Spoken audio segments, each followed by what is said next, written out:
तो इसमें थोड़ा-सा अकाउंट बताइए, चूँकि मैं राजीव दीक्षित भाई के ऊपर लगातार काम कर रहा हूँ और आप लोगों से राय भी ले रहा हूँ।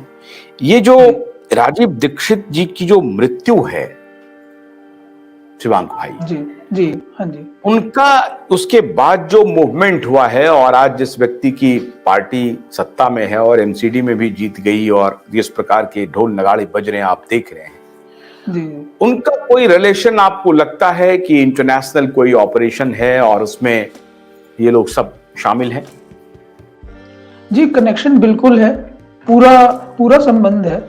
काफ़ी समय से हम इस विषय में काफ़ी पहले हमने इस बात पे चिंतन किया था कि जब राजीव भाई जब इस देश के अंदर काफ़ी प्रचलित हो रहे थे, वो काफ़ी घूम रहे थे, बहुत लोगों से मिल रहे थे, बहुत जगह भाषण दे रहे थे और भारत का जो पश्चिमी हिस्सा था, उस पर उनकी अच्छी खासी पकड़ हो गई थी। जो ये गुजरात, मुंबई ये वाला जो क्षेत्र है, इस तरफ वो काफ़ी घूमे थे, महाराष्ट्र में बहुत घूमे थे। तो उस समय उनको काफ़ी जो बाहर के जो लोग थे, जो जिन्हें अभी हम ये कह सकते हैं जिनके खिलाफ राजीव भाई ज़्यादा बात अपनी रख रहे थे। ये जो कंपनी के मालिक हैं, इन कंपनियों की भी कई कंपनी है, बहुत सारी कंपनियाँ उनके ऊपर कुछ कंपनियाँ हैं, उनके ऊपर कुछ बहुत कम लोग बैठे हुए हैं। तो उनके सीधे निशाने पे थे राजीव भाई उस समय पे। तो उनका सीधा यही था कि अगर हम इनके इनके द्वारा जो खड़ा किया जा रहा एक मूवमेंट है, इसको खत्म नहीं किया गया, तो ये उनकी आगे आने वाली राजनीति को खत्म करने वाला था।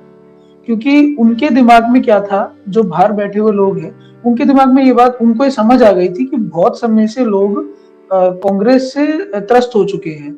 असलियत में लोग कांग्रेस से त्रस्त नहीं थे, लोग सत्ता से त्रस्त थे, सरकार से त्रस्त थे, सरकार में चाहे कोई भी होता हो, चाहे उस समय बीजेपी बैठी होती और भी कोई पार्टी, लोग सरकार से त्रस्त थे।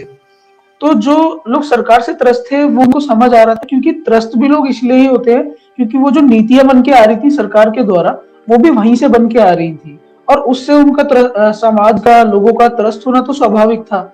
जो एक किया गया था, एलपीजी किया गया था, लिबरलाइजेशन किया गया था, प्राइवेटाइज़ किया गया था चीज़ों को।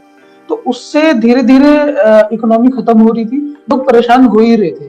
तो उसका उन्हें एक दूसरा अल्टरनेटिव ढूँढना था, जो बाहर लोग बैठे थे, कि किसको लाया जाए। लोगों के पास क्या, लोगों को लगता है ये पार्टी अच्छी नहीं है तो किसी और को बिठाएँगे। तो उनके दिमाग में एक अल्टरनेटिव दूसरा था। लेकिन राजीव भाई तो मूवमेंट खड़ा कर रहे थे, उस मूवमेंट से उनके उस अल्टरनेटिव पे बहुत भारी चोट आने वाली थी, एक समय पे। क्योंकि जिस पार्टी को वो सत्ता में लाने का उन्होंने प्लानिंग करी थी, सोचा था, उस पार्टी का एक समानांतर रूप में एक लोगों के अंदर जागृति करने वाले राजीव भाई थे, जो कि लोगों को गाय के बारे में बता रहे थे, हमारी पुरानी भारतीय परंपराओं के बारे में बता रहे थे, हमारे इतिहास के बारे में बता रहे थे। तो और सही वो बता रहे थे। लेकिन जो पार्टी थी, तो वो पार्टी तो सिर्फ राम के नाम पे राजनीति कर रही थी।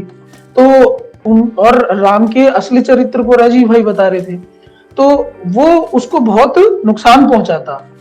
तो इसीलिए उनके सामने सबसे बड़ा रोड़ा वही थे कि अगर ये मूवमेंट इतना बढ़ जाता है कि ये वोट बैंक में कन्वर्ट ना हो जाए, या लोग अगर इन्होंने कोई पार्टी बना दी तो लोग उसमें वोट ना दे दें, और वो लोग यहाँ वोट दे देंगे तो उस पार्टी को कौन जिताएगा।